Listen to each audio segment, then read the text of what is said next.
Thanks for coming. So I'm Janice Stewart, a senior lecturer in the Institute for Gender, Race, Sexuality, and Social Justice. I have to look down to see the whole name. And I have the distinct pleasure of welcoming you to our first public lecture this year and introducing you to our guest, Dr. Gopinath, who visits us today from New York University. I'd like to acknowledge that we are doing this work on the traditional, ancestral, and unceded territories of the Musqueam people, or as Elder Larry Grant has been heard to say recently, the traditional, ancestral, unceded, and occupied territories of the Musqueam people. It's an enormous privilege to be able to do our work here. I also want to acknowledge my energetic and imaginative work of my colleagues in the Social Justice Institute, a group of amazing scholars who tackle difficult, complicated work of decolonizing politics, equity, and social justice. The major sponsor for today's lecture is Critical Studies and Sexuality program. Please take our posters for our upcoming lecture series with you. I will now pass over the introduction to Tak Vandal, one of the Institute's outstanding PhD students.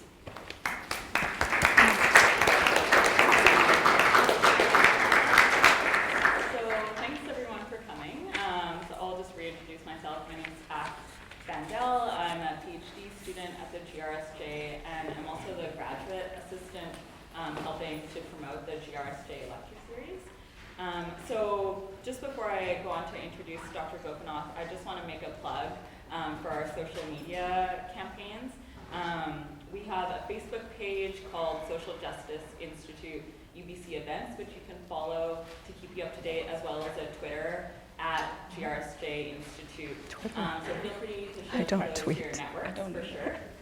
And again, take a look at the other events that we're putting on. They're all going to be on a Wednesday from 12 to 1, free lunch if you RSVP, so for sure come and take a look at the other events.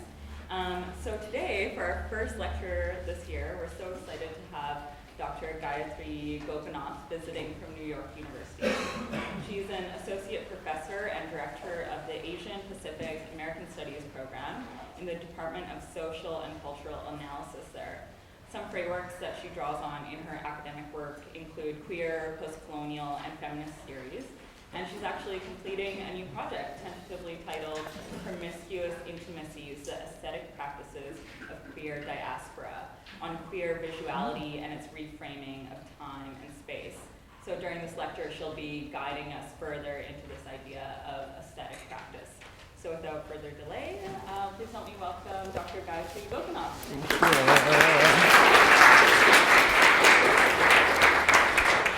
Thank you so much, Tak. I really appreciate the introduction, and thank you all for being here. Maybe you're here just for the free lunch, I don't know, but it's lovely to see you. And thank you so much to Janice for organizing my talk and for Jen for bringing me here. It really is a privilege to be here, and I was saying this is probably the most beautiful room I've given a talk in, so I'm really thrilled to be here. Okay, so this talk draws from two different chapters of the current book project. I'm still sort of working on the title, Promiscuous Intimacies maybe, but right now it's Unruly Visions, the aesthetic practices of queer diasporas. And it draws on my older work in Impossible Desires, but hopefully takes it in new directions. So I'm trying it out on you all. Okay, so the talk is about 40 minutes long. Okay, great. In his 2004 co-edited book, Hashem El-Madani Studio Practices, the Lebanese artist Akram Zaatari selects, reprints, and arranges the photographs of Hashem El-Madani, a studio photographer from Saida, Zaatari's hometown in South Lebanon. Madani began his career by converting a room in his parents' home into a studio in 1948, and went on to open his own studio Sherazad in Saida in 1953. There, over the course of over 60 years, he created hundreds of thousands of images of Saida's residents. These images tell of everyday life and self-representational practices in mid-20th century Saida, of brides and grooms, wrestlers and babies, resistance fighters and refugees. Zaatari's fascination with Madani's work stems from his general interest in the makings of modernity in Lebanon, and specifically in the role of image-making practices such as studio photography in doing so. But it is also Madani's role as a chronicler of everyday life in South Lebanon, a region rendered other in relation to the larger Lebanese nation by successive waves of war and close to 2 decades of Israeli occupation, that is of special interest to Zaatari. And as you may know, the civil war in Lebanon took place from 1975 to 1990, but the Israeli occupation of South Lebanon continued for another 10 years up to 2000. Zaatari, in his dual role as artist and curator, reproduces and organizes specific images from Madani's vast collection that he finds especially significant and moving. What is particularly striking to me is that out of the thousands of negatives in Madani's collection, a significant number of the images that Zaatari reproduces seem to suggest some version of gender nonconformity or same-sex eroticism. For instance, there is a series of photographs of one individual simply identified as Abed, a tailor. Numerous images of men kissing men and women kissing women, and several of what appear to be wedding photographs of same-sex couples. So what is the effect of a contemporary artist such as Zaatari excavating and placing into public circulation Madani's images of apparent gender nonconformity and same-sex intimacy taken some 50 years earlier? I'll return to this question and these images later on, but I want to flag them here at the outset of my talk. This is because I see Zaatari's engagement with Madani's collection to be a paradigmatic instance of what I term the aesthetic practices of queer diaspora. These are practices that engage the visual archive and theorize gender and sexuality in relation to race and colonialism, dispossession and migration in multiple geographic and national locations. My understanding of queer diaspora, which is the formation out of which these aesthetic practices emerge, draws on my previous work, where I theorize queer diaspora as both a spatial and temporal category.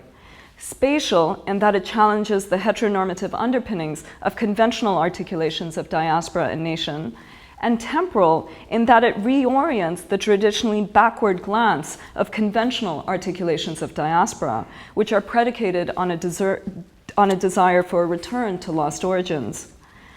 My current project builds upon this formulation of queer diaspora by fleshing out the alternative model of visuality that queer diaspora offers.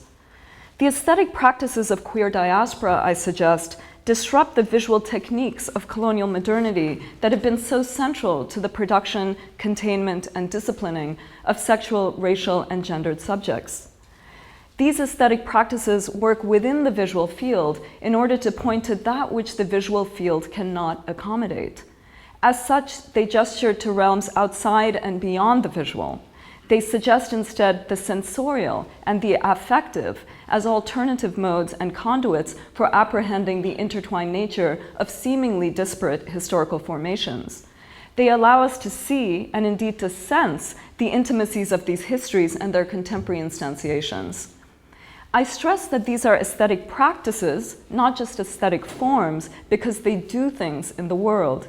They shift our field of vision so that alternative possibilities, landscapes, and temporalities come into view.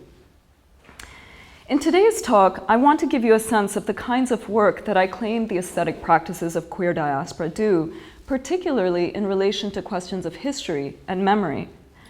As Zaatari's reanimation of Madani's photographs suggest, these practices enact an excavation of the past through what I would call a queer optic. This queer optic allows us to apprehend those bodies and desires that are disappeared within normative tellings of history. The aesthetic practices of queer diaspora engage the past not to mourn lost origins. Rather, they act as an alternative archive that brings into the realm of the present the energy of those non-normative desires, practices, bodies, and affiliations that are obscured within dominant historical narratives. This queer excavation of the past, both personal and collective, has the capacity to reframe the present. It suggests other possibilities of being in and moving through the world that deviate from the straight lines of hetero and homonormative scripts that typically determine one's life trajectory. I focus my discussion today on the work of Akram Zaatari alongside that of the Australian artist Tracey Moffatt. Moffatt is an Australian artist of Aboriginal descent, and much of her work engages with Australia's settler colonial archive of indigenous dispossession. While situating Zaatari and Moffatt together may seem like an unlikely pairing, I do so today because viewing their work together allows us to consider the uses of the concept of diaspora in addressing different forms of movement, precipitated by slavery, colonialism, or post-colonial migration, in a way that doesn't privilege one form of movement over another or render them equivalent. My hope is that we can use the rubric of queer diaspora and the aesthetic practices of queer diaspora in particular to put in conversation related but non-equivalent modes of dispossession and displacement in a manner that attends to both their singularities and convergences. At first glance, the work of Moffatt and Zaatari seems to serve as the limit test to queer diaspora. Neither queer nor diaspora may initially appear to be the obvious categories through which to talk about their work. As an artist who has lived most of her life in Australia, Moffatt is typically written about in the context of feminist and indigenous art practices, but rarely, if ever, in relation to diaspora or to queerness. Similarly, Zaatari, a Lebanese artist, has been based primarily in Beirut throughout his career, not in the diaspora. And while there's been a fair amount of critical attention given to the explicit homoeroticism in some of his work, it's never spoken about in relation to questions of diaspora. But I want to suggest that seeing the work of both Zaatari and Moffatt as emerging out of a queer diasporic formation, as in fact the aesthetic practice of queer diaspora, pushes us to reconsider the meanings of both diaspora and queerness in necessary ways. I hope this will become apparent as I enter into a reading of the work of each artist, and I'll come back to this point at the end of my talk, how they reframe both diaspora and queerness. Okay. So let's then begin with the work of Tracey Moffatt. Moffatt, the daughter of an Australian Aboriginal mother and a white Irish father, was raised along with her three siblings by a white foster mother in a working-class suburb of Brisbane, Australia. I focus here on her 2013 exhibition, Spirit Landscapes, one of her most autobiographical works, where she returns to the scene of her childhood after 12 years of living in New York City. The emotional undercurrent of much of Moffatt's work comes from the ongoing history of indigenous dispossession in Australia, and in particular, the legacies of Australia's Aboriginal child removal policies. Up through the 70s, as I'm sure many of you are aware, Indigenous children were systematically taken from their birth families and placed in missionary or government boarding schools, or with white families, and this was in fact Moffatt's own experience. In Spirit Landscapes, Moffatt unabashedly engages with her own fraught familial history and ancestral past. The exhibition is made up of 5 distinct photographic series of digital prints. When shown at the Tyler Rollins Fine Art Gallery in New York in 2013, Spirit Landscapes opened with the series entitled Suburban Landscapes. Here, 6 black and white photographs of unremarkable suburban streets are overlaid with brightly colored water crayon text that, as the gallery statement puts it, quote, acts like a semi-transparent veil of memory over the streets of Moffatt's youth, end quote.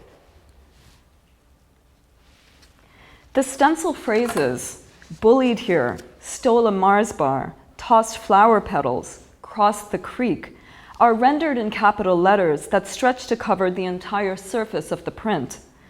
The images memorialize the quotidian acts and ordinary affects, the minor moments of trauma, excitement, boredom, pleasure that saturate the experience of childhood.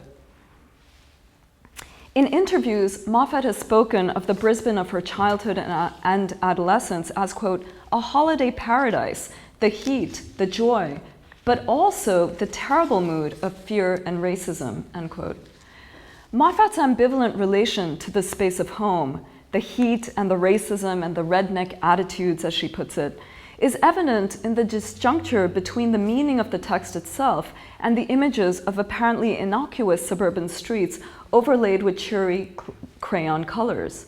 The stark phrase bullied here, for instance, is a testament to the quotidian violences that are just as much a part of the fabric of everyday life as is the heat and boredom of those endless Brisbane summers. Moffatt's ambivalent relation to home as a site of both belonging and unbelonging becomes particularly apparent when we view suburban landscapes alongside this next series, Picturesque Cherbourg. This is a series of 6 digital print collages that at Tyler Rollins was exhibited directly adjacent to it. Initially, the Cherbourg images appear to be picture postcard pretty, color-saturated landscapes of white picket fences and neat clapboard houses set against lush foliage and a bright blue sky filled with cottony clouds.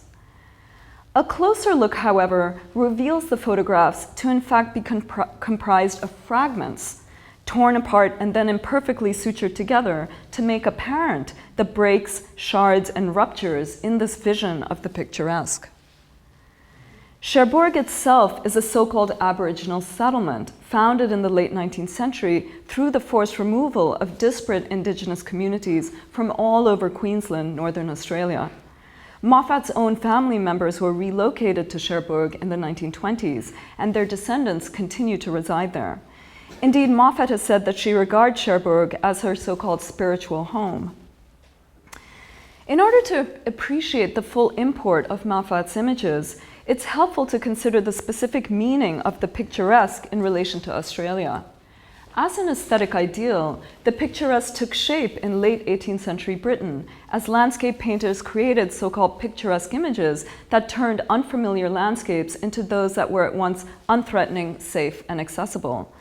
This British ideal of the picturesque was deployed in the white settler colony of Australia through the actual reshaping of the land itself, through, for instance, the imposition of English-style gardens onto the landscape.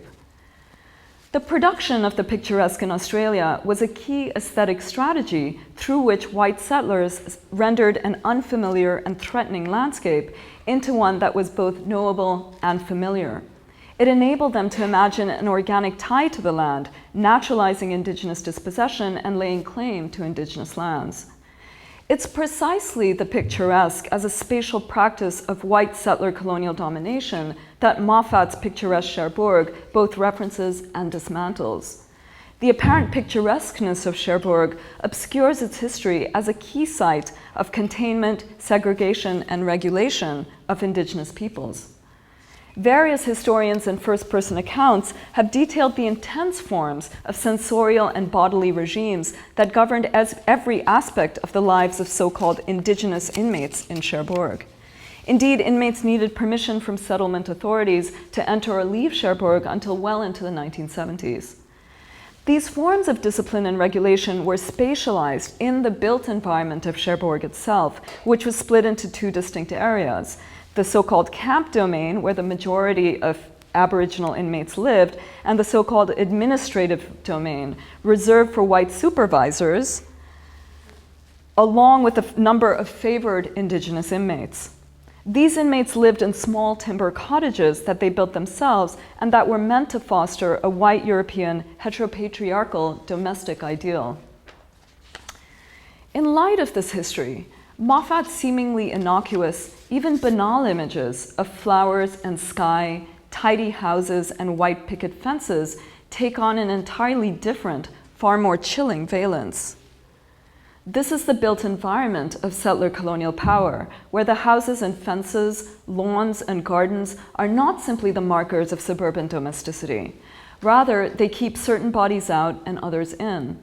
As Moffatt indicates in the tears, breaks, and ruptures in the images, this architecture indexes the regulation, disciplining, and transformation of both bodies and landscapes that are deemed threatening and antithetical to white settler norms of racial, gendered, and sexual order.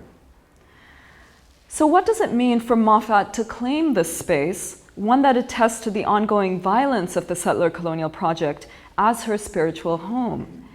At Tyler Rollins, at the gallery, directly facing the series Picturesque Cherbourg on an opposing wall, were displayed 6 large-scale photographic images entitled As I Lay Back on My Ancestral Land.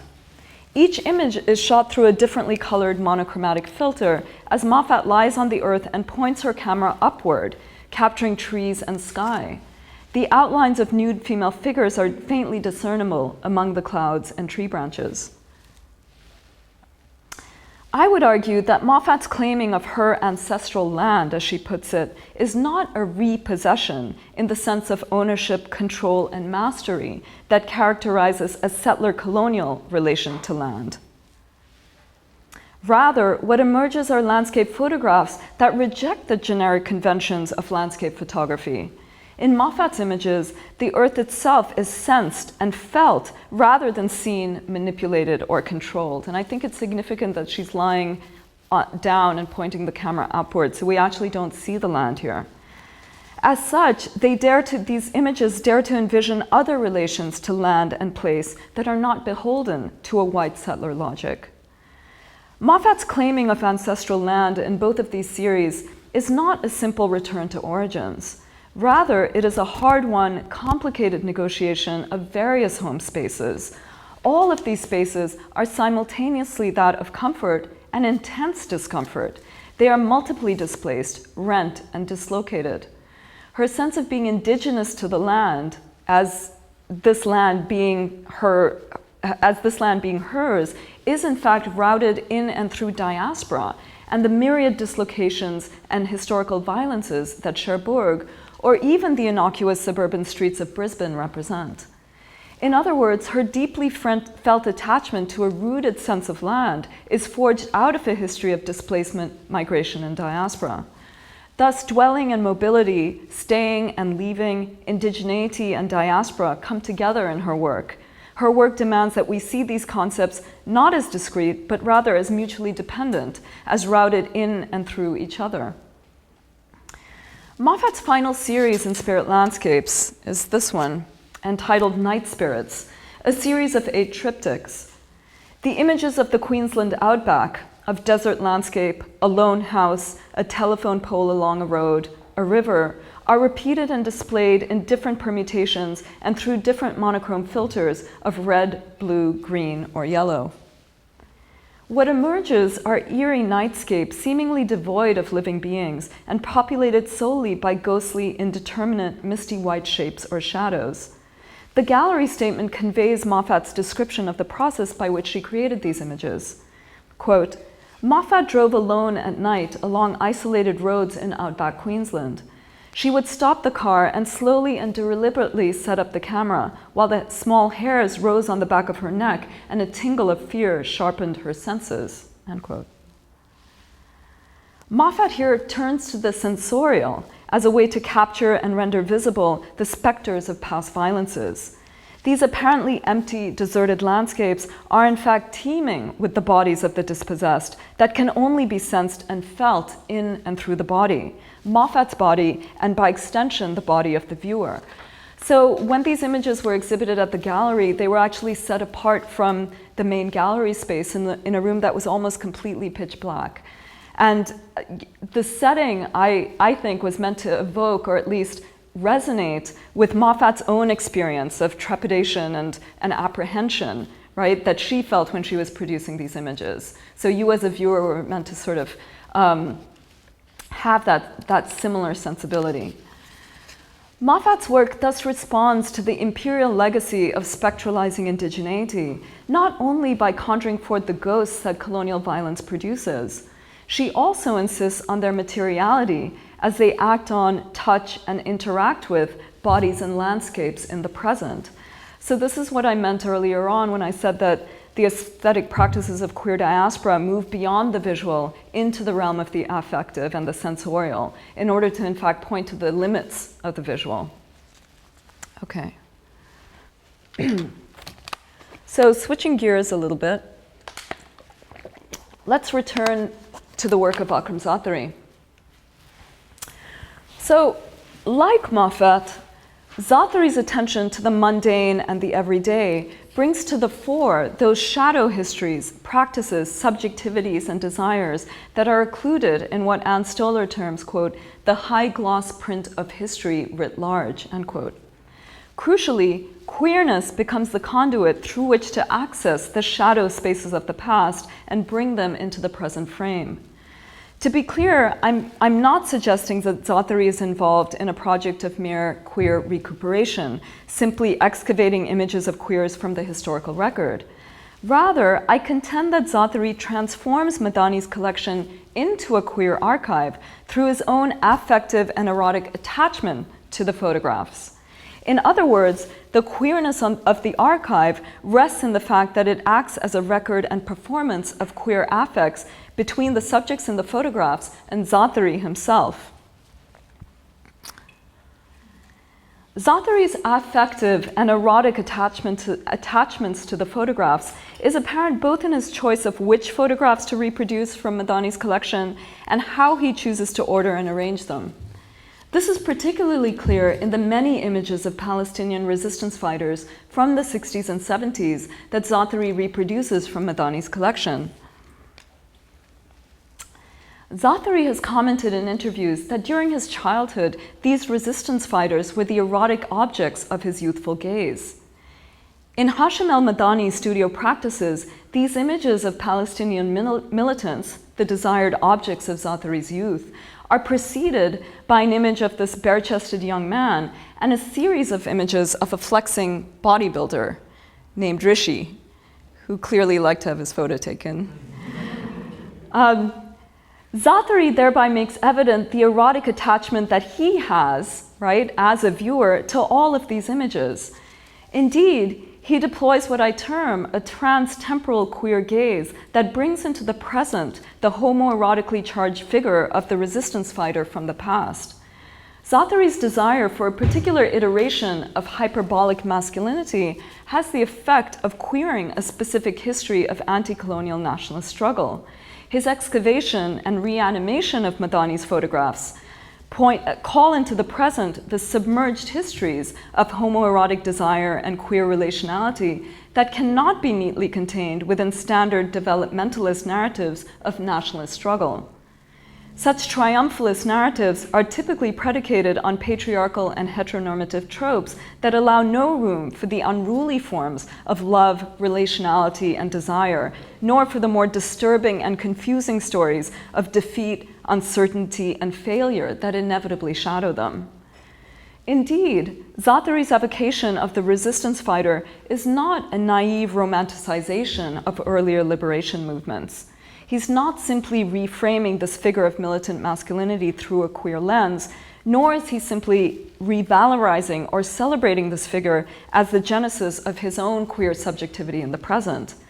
Rather, Zaatari enacts a disidentificatory relation to the figure of the revolutionary male militant and the nationalist projects he represents. He's interested in bringing to the surface the fissures and the fault lines, the negative spaces, so to speak, of state and revolutionary nationalist movements and the gendered and sexual formations to which they give rise, even as he insists on the affective and libidinal pull that these formations continue to exert on the present. Zaatari lays bare these negative spaces of dominant histories in a particularly disturbing pair of photographs in Hashim al-Madani's studio practices. He would later name these images Scratched Portrait of Mrs. Bakari when he reprinted and enlarged them as part of his 2012 Damaged Negative series. So that's why this image has two dates on it, because 57 is when Madani first took the image and 2012 is when Zaatari reprints it and frames it as part of this series that he calls Damaged Negatives. In the poignant caption that accompanies these images in Hashim al-Madani's studio practices, Madani explains that he used a pin to scratch the negatives of the portraits of a young woman that he took in 1957. He did so in response to her jealous husband, who was angered that she had come to Studio Sherazad without his knowledge. The husband demanded that Madani return the negatives to him. Madani refused and instead agreed to damage the negatives so they could no longer be reprinted or circulated. Years later, Madani writes, after she burned herself to death to escape her misery, he came back to me asking for enlargements of these photographs, or other photographs she might have taken without his permission, end quote. Zaatari creates two prints from Madani's damaged negatives. In the first, the one you see here, a young woman gazes soulfully at the camera as she stands against a pillar in a white blouse and black skirt, her hand on her waist. In the second, she poses with a water jug on her shoulder in Bedouin garb, playing out a picturesque scene of rural village life. Both of these images are jarringly defaced by furious black scratches that violently slash across the woman's face while leaving the rest of her body and the background relatively unscathed. These images, I think, have a particular force when viewed alongside the various images of hyperbolic militant masculinity in Zaatari's reconstituted archive of Madani's photographs. The obliteration of the woman's face speaks to the material and representational effacements enacted by standard patriarchal tellings of history. Such gendered forms of violence are cast as merely private and not worthy of inclusion within larger nationalist or collective historical narratives. Thus, we can read these scratch portraits of Mrs. Bakari as precisely the damaged negatives that shadow Zaatari's ambivalent, desiring relation to the figure of the male resistance fighter and the heroic telling of history that he represents. These scratch portraits reveal the surfaces and the textures of the obverse, the surplus and the discarded, the minor and the marginal that stand as the shadow and in the shadow of history writ large. The photographs speak in a language beyond the visual. Zaatari's reclaiming of Madani's damaged and discarded negatives rendered these shadow histories material, imbuing them with a sense of touch and texture. So the point I'm making here is that I think it's really crucial that Zaatari ends this whole series of images of male homoeroticism and male militancy with these images of Mrs. Bakari, right? He doesn't simply rest with those male homoerotic images. And so I would argue that that juxtaposition makes clear that simply valorizing that kind of masculinist version of history, even if you queer it, right, has the effect of obscuring female subjectivity and legitimizing the violences enacted on female bodies. So I would say that these images are really crucial in this work that Zaatari creates out of Madani's images, because it's here that we see that he's bringing a queer optic and a feminist optic together, and how crucial that is. So Madani's collection, as I mentioned, is a testament to the pre-Civil War, pre-occupation past of the particular region of South Lebanon. It's significant that Zaatari chooses this regional archive as his point of entry into an excavation of the reverse images of history. In choosing to highlight from Madani's collection images that hint at same-sex desire and relationality, as well as gender nonconformity, Zaatari frames South Lebanon within what I would call a queer regional imaginary. The contours of this queer regional imaginary become apparent if we return here to the images with which I opened this talk. The series of Abed, a tailor, were taken by Madani sometime between 1948 and 53, and they're accompanied by a succinct, yet I think very telling caption from Madani. He writes, quote, "As he was effeminate, I would give him poses that I usually chose for women. He used to come often to my studio with his family and his friends," end quote. The series consists of 5 portraits. In the first, Abed leans on his elbows with his hands folded gracefully under his chin, framing a finely chiseled face with perfectly done eyebrows and elaborately coiffed hair. In a subsequent pair of images, Abed reclines on a pedestal, one arm propping up his head while his other rests on his waist, his body arranged in perfect geometric lines. A twinned image that Zaatari displays directly below this one depicts a young woman, identified as Abed's sister, in the very same pose, posing a similar hairstyle. The final pair of images shows Abed with 2 different male figures. In one, Abed casually drapes his arms over the shoulders of his more butch companion. And in the other, Abed gracefully leans into the torso of a dapper man who's outfitted in a suit with a flower in his lapel and whose arm wraps protectively around Abed's shoulder. What I find most remarkable about these images and about Madani's accompanying commentary is just how unremarkable they both are. Madani's non-judgmental, matter-of-fact explication, as well as the images of Abed gazing calmly and confidently into the camera with his sister and male companions, gives a sense of an individual whose gender nonconformity is not spectacular or fetishized, but quite ordinary. While it would be crudely reductive to take the photographs as a mere reflection of a reality outside the photo studio, I would say that we can read the images as aspirational enactments and performances of queer belonging. They produce Abed as a subject who is deeply embedded within a rich social world, within a network of friends, family members, and perhaps lovers, and they speak to the quotidian strategies of self-representation by which queer subjects envision a sense of place and emplacement. So to return to the question with which I began this talk, what's the effect of an artist such as Zaatari excavating and placing into public circulation these images of apparent gender nonconformity taken some 50 years earlier?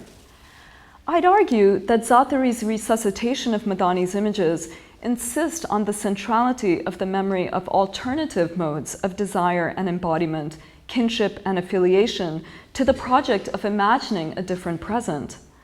Zaatari's reanimation of Madani's photographs in effect bring into the present field of vision the memory of everyday forms of queerness that may have marked the space of the region as subnational location. It conjures forth a queer regional imaginary that stands in contradistinction to a dominant national imaginary that effaces non-conforming bodies, desires, and affiliations. The evocation of this memory, culled from the visual archives of pre-war, pre-occupation Saida, does not romanticize the past, but it does evoke other ways of being in the world. It serves as a rebuke to the brutality of a here and now marked by ongoing grinding cycles of militarized violence. This queer regional imaginary is also evoked in the images of same-sex intimacy that Zaatari highlights from Madani's collection. So let's return here to the images that I showed you at the beginning, of two women embracing each other passionately, of a man planting a tender kiss on another man's face, and of cross-dressing brides and grooms. In an interview with Zaatari, Madani comments that, quote, in a conservative society such as Saida, as he puts it, social mores kept people from enacting heterosexual desires on camera. Thus, same-sex role-playing became the practice norm as a way to circumvent the societal strictures against public displays of sexuality between men and women. In light of Madani's statement, we could simply take these images at face value, as documents of an adherence to strict gender codes of sexual and gender normativity, where what appear to be articulations of same-sex desire are merely a substitute for the so-called real thing, that is, heterosexuality. However, reading these images through a queer optic suggests that the sexual and gender conservatism of Saida may in fact have enabled especially playful and pleasurable forms of same-sex eroticism and gender crossing to thrive in the interstices of heteronormativity. Indeed, Zaatari frames South Lebanon as a queer region, as a space that exists as a deliberately obscured and forgotten elsewhere within the national imagination. This othered space evinces its own gendered and sexual logics that may disturb or trouble the apparently smooth surfaces of heteronormative nationalist ideologies. Thus, the reverse images that Zaatari gleans from Madani's archive conjure forth a queer regional imaginary within which we can discern the contours of female subjectivity, gender nonconformity, and queer desire that stand outside the confines of history writ large. In so doing, Zaatari summons into the present a queer world that may never have existed and that is most certainly lost to us now, but that nevertheless suggests an alternative to the violent present and its toxic sectarian and nationalist ideologies. Okay, so by way of conclusion, and to circle back to the point with which I began this talk. What I hope to have suggested by placing Moffatt and Zaatari in relation to one another is that the aesthetic practices of queer diaspora demand that we reframe the parameters of both diaspora and queerness. So in relation to diaspora, these practices demand that we rethink the concept to account for the movements and dispersals that happen within rather than simply across dominant nation-state boundaries. Moffatt's work, for instance, requires us to see diaspora and indigeneity as co-constitutive categories rather than as antithetical, which is how they're often framed. As I suggested for Moffatt, what it means to be diasporic is inextricable from her experience of indigeneity. And what it means to be indigenous, likewise, is inextricable from the experience of diasporic displacement. Similarly, in Zaatari's work, the concept of diaspora signals the displacement and dispersal that occur within the space of the dominant nation state itself, when one is subject to the vagaries of war and occupation that precipitate the constant shifting of borders. These displacements and dispersals are both material and metaphoric. Zaatari, for instance, chose to return to Lebanon after periods of time spent in the US and Europe. Hence, his connection to the region is marked by a paradoxical sense of remove and alienation. His diasporic sensibility is predicated not so much on geographic distance as it is on psychic and temporal remove. So I think it's significant that both of these artists are actually in the places where they're from, so to speak. And I'm saying that they nevertheless connote a kind of diasporic sensibility in their work. This renewed understanding of diaspora places in tandem the displacements wrought by settler colonial occupation with those wrought by military occupation, even as those who are displaced ostensibly remain within the boundaries of the dominant nation state. In situating Moffatt and Zaatari within the rubric of queer diaspora, I also hope to have suggested the need to stretch the category of queer in important ways.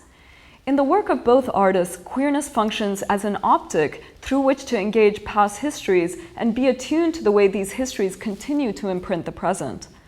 For Moffatt, this queer optic reveals how settler colonial power works through the heteronormative regulation and disciplining of bodies and landscapes. It's also through a queer optic that the bodies of those disappeared by settler colonial violence become apparent.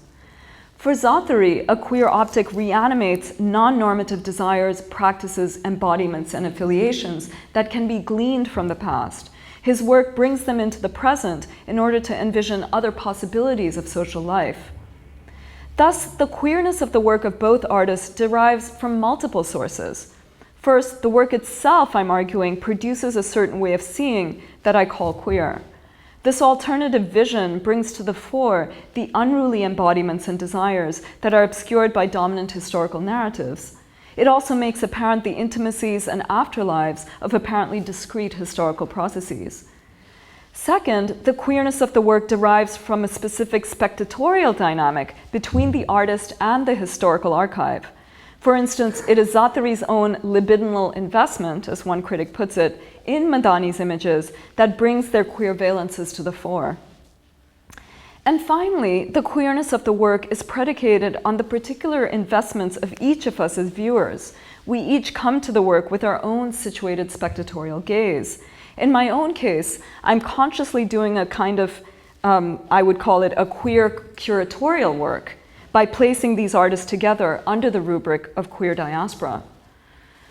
So the final point I want to stress is that the aesthetic practices of queer diaspora reveal how all spaces of home and dwelling are shot through with contradictions and fissures, that there is no going back, no return to an unsullied past, no secure space of safety. In light of this knowledge, these aesthetic practices suggest that those who are subjected to various regimes of power and violence nevertheless find viable ways to dwell, to live livable lives in the wake of violence and uncertainty, displacement and dispossession. They thereby offer a nuanced sense of the relation between staying and leaving, immobility and mobility, home and exile, dwelling, displacement, indigeneity and diaspora, that refuses to privilege one of these terms over the other, but that always attends to their co-constitutive nature. In this sense, the aesthetic practices of queer diaspora are modes of emplacement. They rearrange and emplace us as viewers in a different relation to space and time, history, and memory.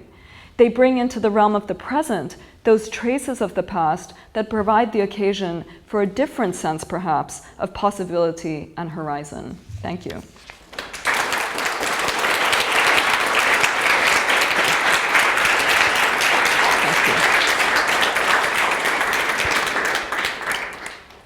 So I think we have some time at least, right, for questions or comments. I'm happy to just hear any thoughts that you all may have.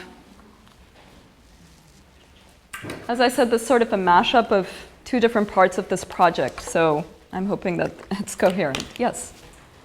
Thank you for a wonderful talk. I have a question about space and time. Mm-hmm. And we might not have enough time to address it here, but it was interesting listening to you speak and the ways in which you demonstrate the sort of multiplicity of space. Mm-hmm. Even in Tracy Moffatt's own, images of the sort of materiality of the structures Mm-hmm. on land versus the sky and the ephemerality of the clouds. Right. But so I feel like there's a really interesting sort of texture to your discussion of space, but I want to push you a bit on time and temporality. Mm-hmm. And so, because there's a lot of temporal concepts operating in your talk, Mm-hmm. and I'm wondering if you're conceptualizing temporality as only the relationship between past and present, or if there's something more, futurity, for example. Yeah, initially when I was writing this chapter, I was very influenced by my former colleague Jose Munoz's work on queer futurity. And in fact, my initial reading of this image, let me see if I can find it. I want to get us back to the Tracy Moffatt. Yeah, so my initial reading of this image was in fact that she's envisioning a kind of utopian space that we can call a kind of queer futurity. But then when I started looking at it in relation to the Zaatari, I felt like it was much more about the present rather than the future, because it was trying to imagine a different possibility for the present, that sort of rejects the violences of what's happening now. So it wasn't so much about envisioning this kind of utopian other space. It was actually saying, how do we remake the here and now? But I feel like futurity is always kind of there in this project, and I'm not quite sure how much I should sort of foreground it. I feel like it's more in relation to the Moffatt than it is to the Zaatari. But I really appreciate your comment, because I think one of the things that these aesthetic practices do is bring, what I'm arguing is that they're able to access the past through modes of queer identification, queer desire, that is able to envision other possibilities in the present.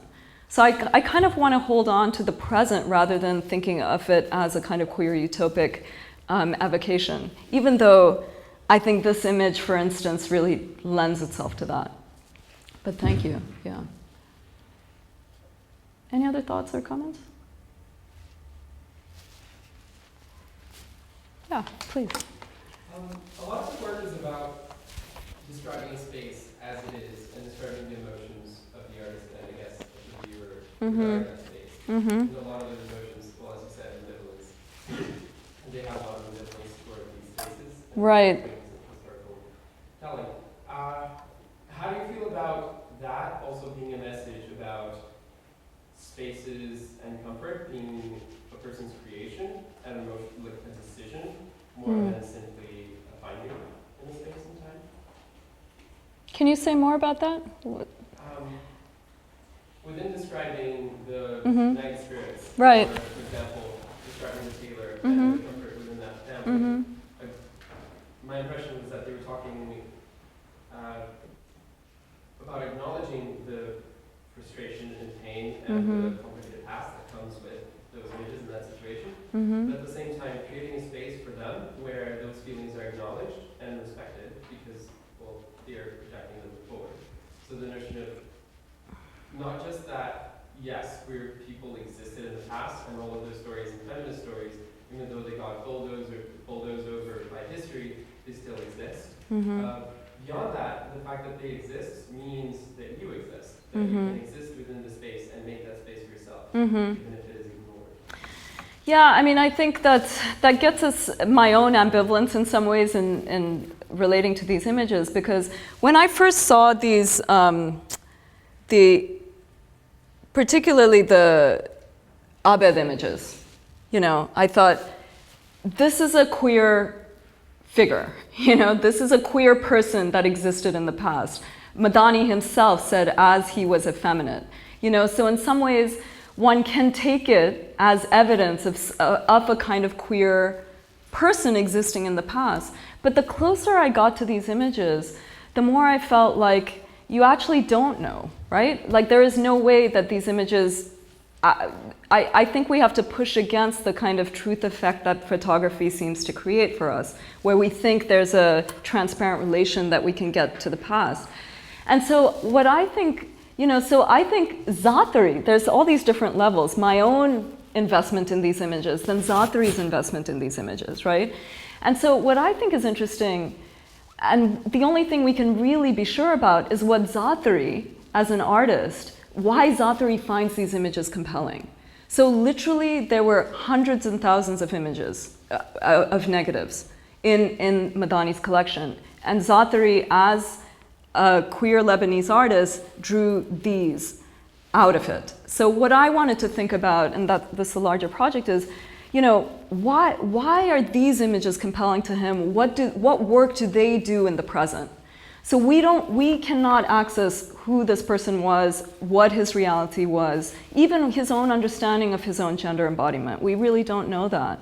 But what we can say is that they're meaningful to Zaatari in a particular way. And going back to your point about futurity, I feel like Zaatari is saying we can go back to these images in order to imagine a different present, right? That is not so brutal, in all kinds of ways. So that's one thing I want to say. The other thing is the whole question of ambivalence, right? That's one of the points I'm making also in these images, and why I wanted to end. Oops. Do I go back? Oh no, it's stuck. Okay, well, why I wanted to end with that slide that, oh, I really can't get it. Okay. Can you help me just get to that final dwelling and displacement slide? So why I wanted to end with that dwelling and displacement slide, because one of the things I'm trying to say here is that it's precisely this really ambivalent relation to the space of home, right, that I think both of these artists, and what I would say generally the aesthetic practices of queer diaspora, are trying to grapple with. How home is both, a site of comfort and intense discomfort, right? And so how do you remake these spaces in order to make them livable?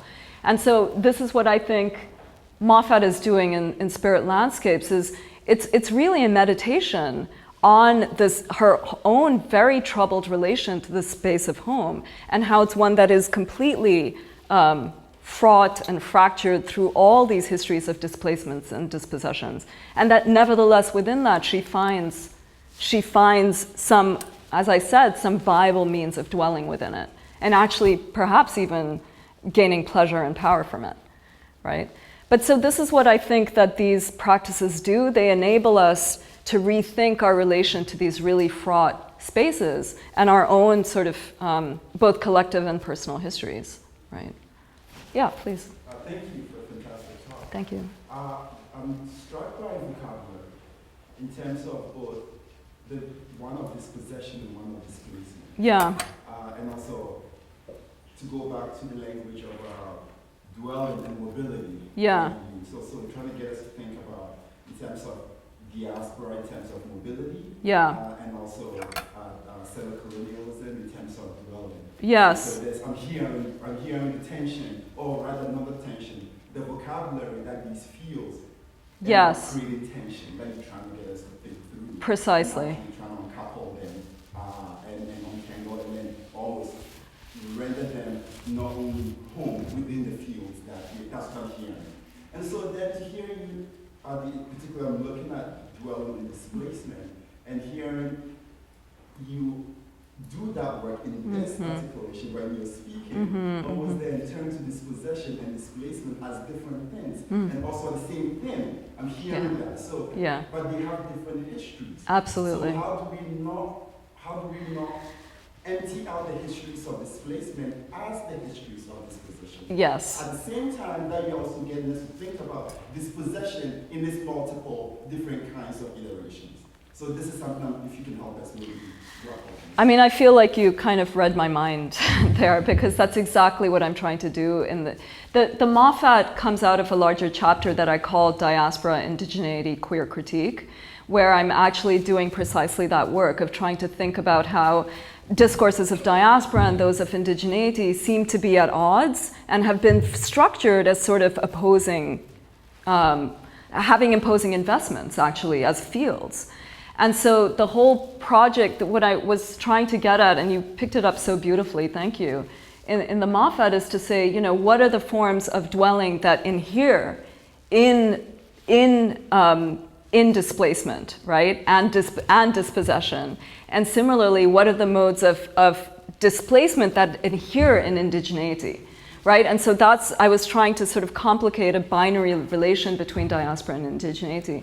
But your point is so well taken that there's a kind of slippage between dispossession and displacement. And you know, one of the things I'm trying to argue in the larger project is that we have to see these histories as interconnected and as co-constitutive without effacing the differences, right? And I think, and so I'm very aware of not emptying out the specificity of Moffatt's history of indigenous dispossession, along with Zaatari's of being in occupied land. Like those are very, because of military occupation, those are very completely different histories, obviously. And so I'm aware that putting these apparently incommensurate formations in relation to one another, there's a real danger there of flattening out the differences. But the larger project is really about modes of affiliation, right? So finding ways to think about these different modalities together while not doing that effacement. And I think that's just a kind of necessary project. I think, you know, it's still something I'm grappling with. I think the way to do it, you know, this is where I kind of go back to like the close reading of the work, right? So if we can, you know, get into the specificities of what those images mean, what it means in that historical context. Because, for instance, those images of the Cherbourg, right? When you see them, you have no, as a casual viewer, you have no sense of what this is, right? And so I feel like that's the work we do as critics, is to kind of tease out the historical specificity and really sort of articulate what that history of dispossession is, right? That may not be obvious initially.